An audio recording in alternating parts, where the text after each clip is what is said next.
linis ng CR, kasi mahihain ako. Ayoko mag-pray. Nandiyan kayo? Mahihain eh. So, sabi ko, wala namang impact yung buhay ko. Kasi, simpleng tao or aba sa paningin ng maraming tao. Pero, ang Diyos pala, nakatingin sa puso. Sumali ako sa music, marami akong nag-experiment ako until such time na magkaroon ng pagkakataon makapag-share ng ganito. Sabi ng Lord, anak, hindi ka wala. Hindi ka empty. Kasi ako ang naglagay ng kakayanan sa buhay mo. Ang sasabihin ko lang, let your will be done, Lord, not my will. Tayo mga tao, marami tayong gusto eh. Marami tayong tamang bagay na alam.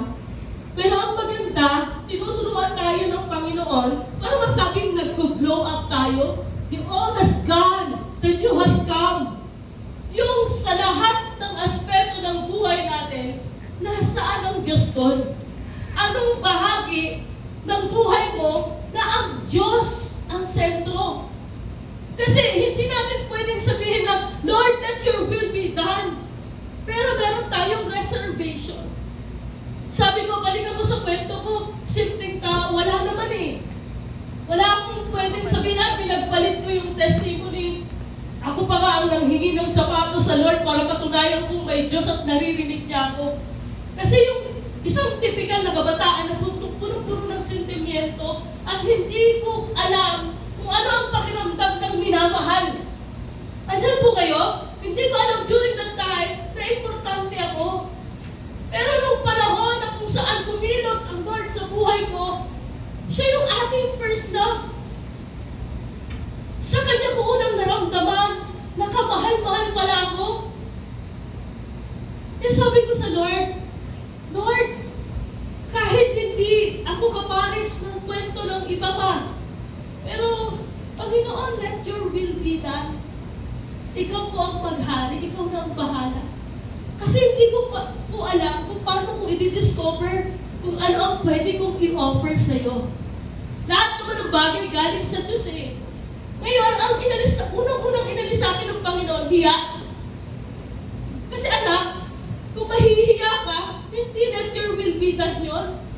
Lahat ng hiya, hadlang yan. Actually, lahat ng hiya na meron tayo, pride po yan. Kaya pag tayo naging Kristiyano, ang bibigay sa atin ng Panginoon talaga, lakas ng loob, aalisin niya yung hiya eh. Andyan po kayo?